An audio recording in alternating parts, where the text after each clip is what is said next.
Frozen ground didn't just make soldiers uncomfortable, it quietly killed them.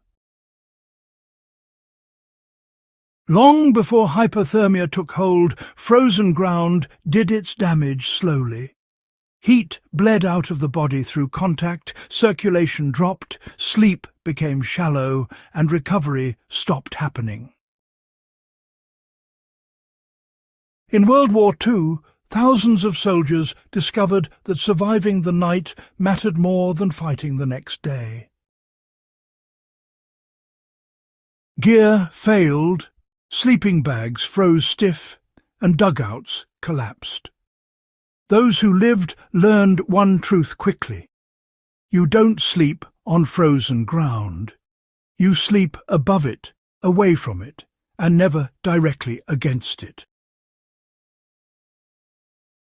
Leaving boots on while sleeping caused sweat build-up, and freezing yet removing them entirely risked frostbite. Soldiers developed a compromise. Boots were loosened, liners removed if possible, and footwear placed beneath the legs or near the torso to prevent freezing solid. This kept circulation intact and ensured mobility in emergencies. Today, this applies directly to cold weather camping and emergency overnight exposure scenarios. Shelter orientation mattered more than structure.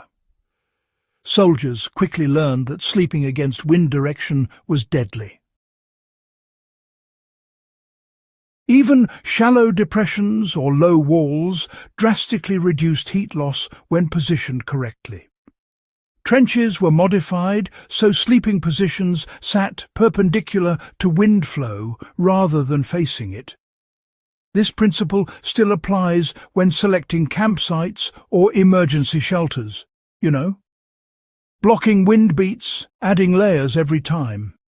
Instead of sleeping for long, uninterrupted periods, soldiers used short sleep rotations.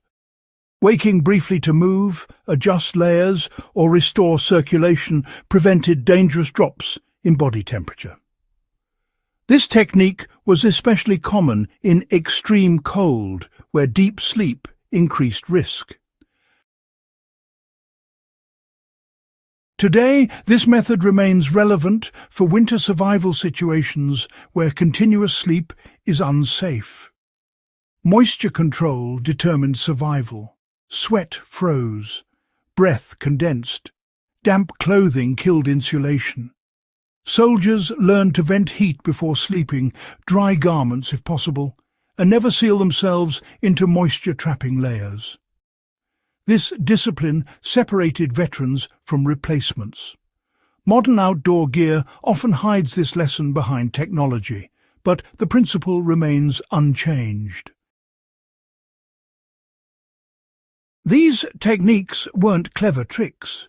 They were responses to lethal conditions using nothing but awareness and discipline. Frozen ground hasn't changed in 80 years. Neither has human physiology. Whether during a power outage, winter travel emergency, or backcountry exposure. These methods still work because they rely on physics, not equipment. If this kind of historically grounded survival knowledge matters to you, subscribe to Survival Stories, share this video with fellow history enthusiasts, and help keep these hard-earned lessons alive.